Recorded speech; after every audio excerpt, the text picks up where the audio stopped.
हम एक नया चैप्टर स्टार्ट करने लगे हैं, सोल्यूशन एंड कोलाइड्स।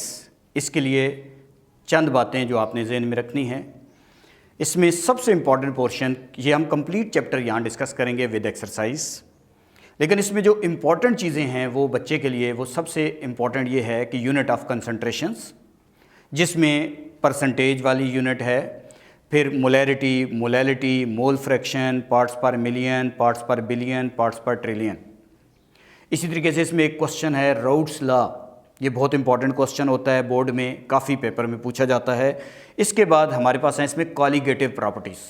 आप अगर पास्ट पेपर देखेंगे, फेडरल बोर्ड को फॉलो करेंगे, या अगर सपोज करें कोई पंजाब टेक्स्ट बुक का बच्चा भी इसको देखना चाह रहा है, तो बेटा वहाँ पे ये चैप्टर नंबर 9 है, यहाँ पे चैप्टर नंबर 10 है, और सेम उसी तरह की चीज़ें यहाँ मौजूद हैं। तो इसलिए ये इम्पॉर्टेंट हैं। एक अगर बच्चा कोई शॉर्टकट में याद करना चाह रहा है तो वो यूनिट ऑफ कंसंट्रेशन ज़रूर तैयार करे, राउट्स लॉ का टॉपिक ज़रूर तैयार करे, और उसके बाद कॉलिगेटिव प्रॉपर्टीज़ का टॉपिक ज़रूर तैयार करे। इंशाल्लाह उसको बोर्ड में बहुत ज़्यादा फ़ायदा होगा, और उसके अपने कॉलेजेस, जितने भी कॉलेज हैं, जो भी बच्चे इसको फॉलो करते हैं, तो उनको अपने कॉलेज के पेपर में इसमें बहुत ज़्यादा फ़ायदा होगा। तो हम नेक्स्ट टॉपिक की तरफ जा रहे हैं, यूनिट ऑफ कंसंट्रेशन। मुख्तलिफ यूनिट हैं, जैसे हमारे पास एक यूनिट है मास परसेंटेज, मास परसेंटेज, इसकी 4 टाइप भी मैं यहाँ पढ़ाऊँगा। सेकंड यूनिट है मोलैरिटी, और थर्ड यूनिट है मोलैलिटी। आज के लेक्चर के अंदर हम कोशिश करेंगे इन्हीं यूनिट पे बात करें, और नेक्स्ट फिर हम मज़ीद जो इसकी 3 यूनिट रह गई हैं उनको हम डिस्कस करेंगे। सबसे पहले मास परसेंटेज क्या है? मास परसेंटेज, अच्छा, इसकी फर्दर 4 टाइप्स हैं। एक को हम नाम देते हैं परसेंटेज वेट बाय वेट, ऐसे लिखा होता है बच्चों। एक इसकी टाइप है परसेंटेज वेट बाय वॉल्यूम, और एक इसकी टाइप है, नेक्स्ट इसकी टाइप है परसेंटेज वॉल्यूम बाय वेट, और फोर्थ है परसेंटेज वॉल्यूम बाय वॉल्यूम। अब हम इसको देखते हैं, परसेंटेज वेट बाय वेट क्या है। Percentage weight by weight,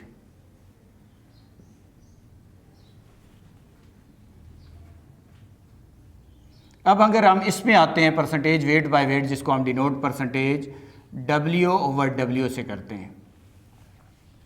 wait W से डिनोट होता है, तो इसमें आपको पता है परसेंटेज हमेशा 100 में से निकाली जाती है। अगर मैं इसको डिफाइन करना चाहूँ तो इसकी डेफिनेशन ये कर सकता हूँ। आप 4 जब इन टाइप को देखेंगे तो आपको खुद ही डेफिनेशन याद हो जाएगी। It is the number of grams of salute, देखिए ऊपर सैल्यूट है, it is the number of gram of salute dissolve in 100 gram of solution is called percentage weight by weight. यानी इसको फार्मूले को फाइंड करने के लिए मुझे क्या करना पड़ेगा, परसेंटेज वेट बाय वेट का अगर न्यूमेरिकल आएगा तो ऊपर मैं मास ऑफ सैल्यूट लिख दूंगा। सैल्यूट आपको पता है सोल्यूशन के अंदर कम मिकदार में जो चीज़ पाई जाती है उसे सैल्यूट कहते हैं, divided by mass of solution लिख दूंगा, मास ऑफ सोल्यूशन इनटू क्या कर दूंगा 100। ये परसेंटेज वेट बाय वेट को फाइंड करने का फार्मूला है।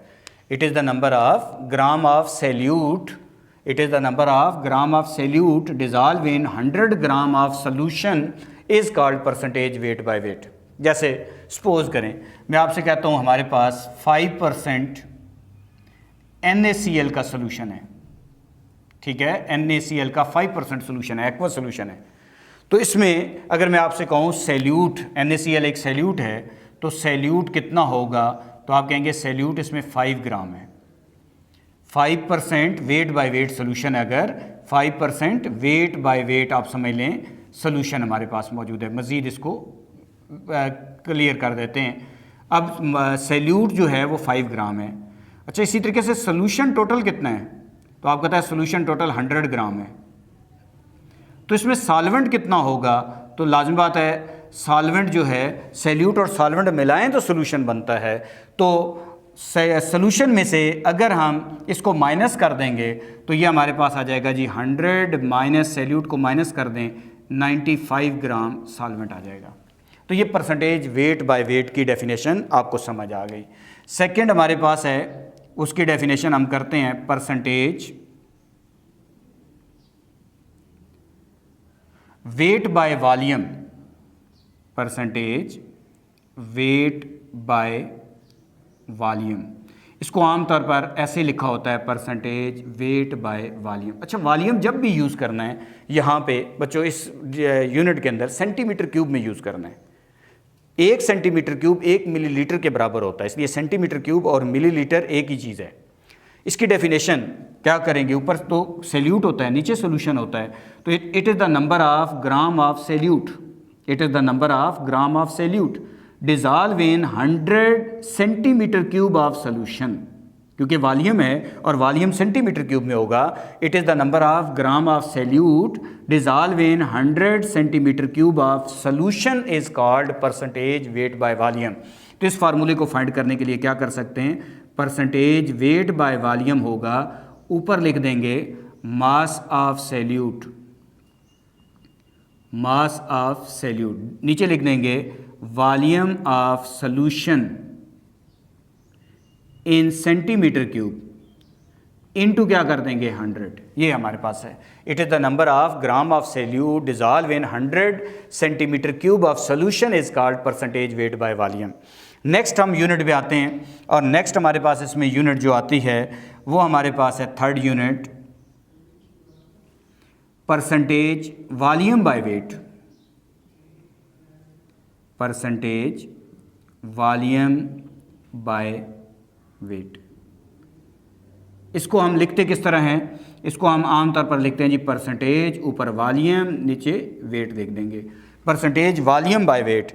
अब अगर बच्चों हमने इसको लिखना है तो इसकी भी यूनिट, इसको भी ज़हन में रखिएगा, ऊपर तो हमेशा सैल्यूट होता है, तो इसको डिफाइन कैसे कर सकते हैं, it is the number of centimetre cube of salute, it is the number of centimetre cube of salute dissolve in 100 gram of solution, it is the number of centimetre cube of salute dissolve in 100 gram of solution is called percentage volume by weight. तो percentage volume by weight का formula क्या बन जाएगा, तो percentage volume by weight का formula हो जाएगा, ऊपर वॉल्यूम ऑफ सैल्यूट, बच्चों ये किस में होगा, सेंटीमीटर क्यूब में, नीचे क्या होगा मास ऑफ सॉल्यूशन, ये ग्राम में होगा, इनटू 100, ये आप ऐसे फाइंड कर सकते हैं। और नेक्स्ट यूनिट की तरफ अगर हम चलें तो नेक्स्ट हमारे पास इसमें है percentage volume by volume, percentage volume by volume. इसको आमतौर पर हम लिखते हैं percentage V over V, volume क्योंकि V से डिनोट होता है, इसका मतलब है सैल्यूट भी सेंटीमीटर क्यूब में है और सोल्यूशन भी सेंटीमीटर क्यूब में है। तो डेफिनेशन क्या करें बच्चों, इसकी डेफिनेशन होगी it is the number of centimetre cube of salute, it is the number of centimetre cube of salute dissolve in 100 centimetre cube of solution, dissolve in 100 centimetre cube of solution is called percentage volume by volume. इसका formula कैसे लिख सकते हैं, percentage volume by volume, ऊपर लिख देंगे volume of salute, लेकिन बच्चों ये वॉल्यूम किस में पुट करना है, सेंटीमीटर क्यूब में, नीचे वॉल्यूम ऑफ सोल्यूशन, जो भी वॉल्यूम ऑफ सोल्यूशन गिवन होगा वो भी सेंटीमीटर क्यूब में पुट करना है, इनटू 100 कर देंगे तो परसेंटेज वॉल्यूम बाय वॉल्यूम निकल आएगी। तो नेक्स्ट यूनिट की तरफ जा रहे हैं। एक यूनिट तो आपको उम्मीद है कि समझ आ गई होगी, इसके न्यूमेरिकल आप इसका प्रैक्टिस करना चाहें तो ये फार्मूले दिए हुए हैं, जस्ट आप इसकी एग्जांपल प्रैक्टिस कर सकते हैं। अब इसके ऊपर आते हैं मोलैरिटी, होमवर्क के तौर पे बच्चों इसकी एग्जांपल एक कद कोई प्रैक्टिस करने। नंबर 2 मोलैरिटी, सेकंड यूनिट की तरफ आ रहे हैं। मोलैरिटी ये भी कंसंट्रेशन की यूनिट है, कंसंट्रेशन की मुख्तलिफ यूनिट्स हमारे इस सिलेबस में है। मोलैरिटी कंसंट्रेशन की यूनिट है, इसकी डेफिनेशन इसकी मैथमेटिकल फॉर्म से कर सकते हैं। एक तो याद रखें मोलैरिटी को कैपिटल M से डिनोट करते हैं, और इसका फार्मूला क्या है, ऊपर मैं लिखने लगा हूँ number of moles of salute divided by volume of solution in decimetre cube. 1 decimetre cube 1 litre के बराबर होता है। देखिए इसकी मैथमेटिकल फॉर्म से इसकी कैसे डेफिनेशन करूं। इसकी डेफिनेशन लिखना चाहें तो आप यहां से लिख सकते हैं, it is the number of moles of salute dissolve in 1 decimetre cube of solution is called molarity. It is the number of moles of salute dissolve in 1 decimetre cube of solution is called molarity. जितने मोल 1 litre में आप उसके dissolve करोगे वो उसकी molarity कहलाएगी। जैसे suppose करें 1 लीटर मेरे पास टोटल सोल्यूशन है तो उसमें NaOH के 2 मोल डिजॉल्व हैं तो वो 2 मोलर सोल्यूशन होगा। तो ऐसा सोल्यूशन जिसकी यूनिट मोलैरिटी होती है उसे मोलर सोल्यूशन कहते हैं। तो इसकी डेफिनेशन तो आपको समझ आ गई कि it is the number of moles of salute dissolve in 1 decimetre cube of solution is called molarity. It is denoted by capital M। और ऐसा सोल्यूशन जिसकी यूनिट मोलैरिटी होती है उस सोल्यूशन को हम मोलर सोल्यूशन कहते हैं। Solution having unit molarity is called molar solution. जैसे अगर मैं आपसे कहूं कि हमने 1 मोलर NaOH का सोल्यूशन बनाना है, कैसे बनाएंगे, तो हमें पहले देखना होगा कि 1 मोल ऑफ NaOH कितने ग्राम की इक्वल होगा। तो 1 मोलर NaOH का सोल्यूशन बनाना है तो 1 मोल NaOH का सोडियम का मास 23, ऑक्सीजन का मास 16, हाइड्रोजन का मास 1 इक्वल टू 40 ग्राम, यानी 40 ग्राम इसका मोलर मास कहलाता है। मोलर मास 1 मोल का मास। अगर मैं 40 ग्राम लेकर बच्चों इसके 1 लीटर फ्लास्क के 1 लीटर फ्लास्क लेके उसमें पानी में डिज़ॉल्व कर दूं तो मेरे पास जो सोल्यूशन बनेगा वो क्या कहलाएगा, वो 1 मोलर सोल्यूशन कहलाएगा। 1 मोलर सोल्यूशन कहलाएगा। इसके छोटे छोटे जब न्यूमेरिकल आते हैं बड़े सिंपल तरीके से आप कर सकते हैं। जैसे मैं अगर आपसे कहूँ कि 5 ग्राम NaCl के डिज़ॉल्व हैं इन 100 सेंटीमीटर क्यूब ऑफ वाटर, ठीक है, तो अब आप इसकी मोलैरिटी बताएं। तो आपने फार्मूले को ज़रा ध्यान करना है। Number of moles of salute, इसका मतलब है ये मेरे पास ग्राम है तो मैं पहले इसके मोल निकाल लूँगा। NaCl के ग्राम है जबकि मुझे फार्मूले में number of moles of salute put करना है। सैल्यूट मेरे पास NaCl है तो 5 डिवाइडेड बाय सोडियम का मास NaCl का मास 58.5 होता है। तो इसलिए पहले आप NaCl के मोल निकाल लोगे। जब इसके मोल आ जाएंगे तो ये तो चीज़ आपके पास सॉल्व होगी। नीचे पुट करना है volume of solution in decimetre cube, जबकि यहाँ वॉल्यूम आपके पास है सेंटीमीटर क्यूब में। तो आप इसे डेसीमीटर क्यूब में लेके चले जाओ। आपको पता है कि डेसीमीटर क्यूब और सेंटीमीटर क्यूब में ये रिलेशन होता है, 1 डेसीमीटर क्यूब इक्वल होता है 1000 डेसीमीटर क्यूब के। 1 डेसीमीटर क्यूब इक्वल होता है 1000 सेंटीमीटर क्यूब के।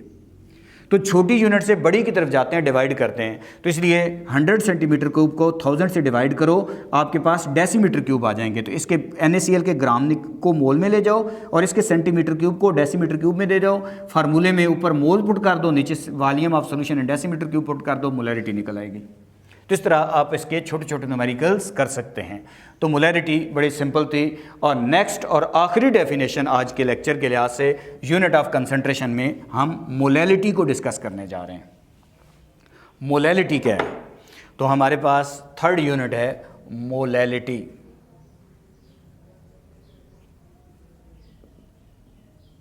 इसको स्मॉल m से डिनोट करते हैं बच्चों।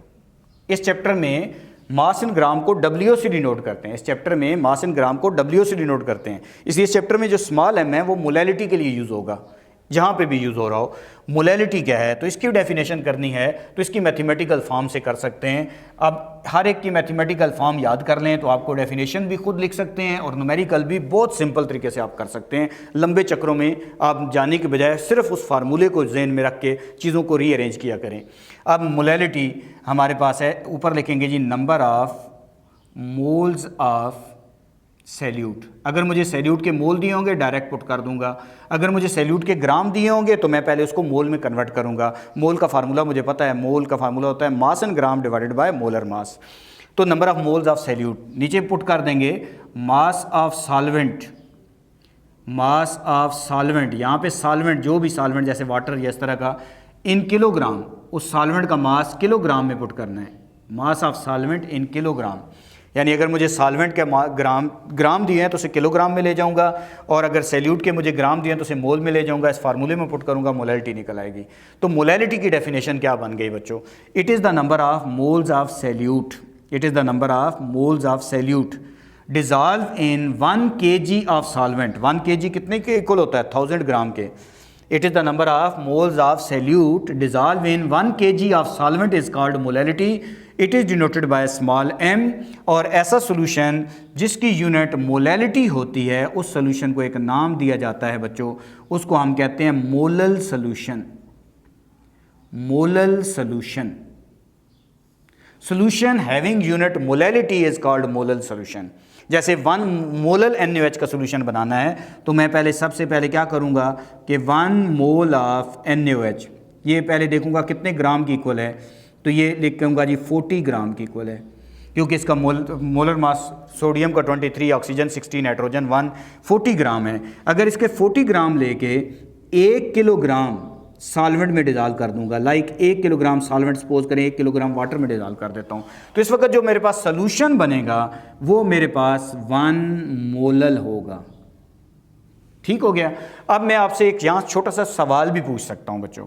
जो मोलर सोल्यूशन होता है वो टेम्परेचर डिपेंडेंट होता है, मोलर सोल्यूशन टेम्परेचर डिपेंडेंट होता है, जबकि मोलल सोल्यूशन टेम्परेचर इंडिपेंडेंट होता है। वजह क्या है? तो आप कहेंगे सर इसके अंदर कहीं वॉल्यूम नहीं आ रहा, जबकि उसकी मैथमेटिकल फॉर्म में देखें, जो हमारे पास इसकी मैथमेटिकल फॉर्म है, इसके अंदर हमारे पास वॉल्यूम आ रहा है, वॉल्यूम टेम्परेचर से रिलेट होता है। इसलिए molar solution depend upon temperature, but molal solution does not depend upon temperature.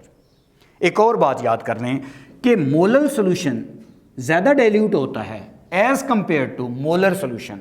मैं सवाल कर सकता हूँ, why 1 molal solution of NaOH, why 1 molal solution of NaOH is more dilute as compare to 1 molar solution of NaOH। 1 molal solution ज़्यादा dilute है 1 molar solution से। वजह क्या है? तो आप कहेंगे सर यहाँ पे जो सॉल्वेंट है ना सिर्फ वो 1 किलोग्राम है, जबकि वहां टोटल सोल्यूशन जो है ना वो 1 लीटर है, यानी 1 डेसीमीटर क्यूब है। तो यहाँ सैल्यूट और सॉल्वेंट को मिलाकर टोटल सोल्यूशन 1 लीटर तकरीबन 1 किलोग्राम के इक्वल बनता है, और यहाँ सिर्फ सॉल्वेंट जो है वो 1 किलोग्राम बनता है, सैल्यूट अलग होता है। इसलिए यहाँ सॉल्वेंट की मिकदार ज़्यादा होने की वजह से molal solution is more dilute as compare to molar solution. तो इंशाल्लाह बच्चों नेक्स्ट लेक्चर के अंदर इससे आगे हम चलेंगे। उम्मीद है कि आपको बात अच्छी समझ आ गई।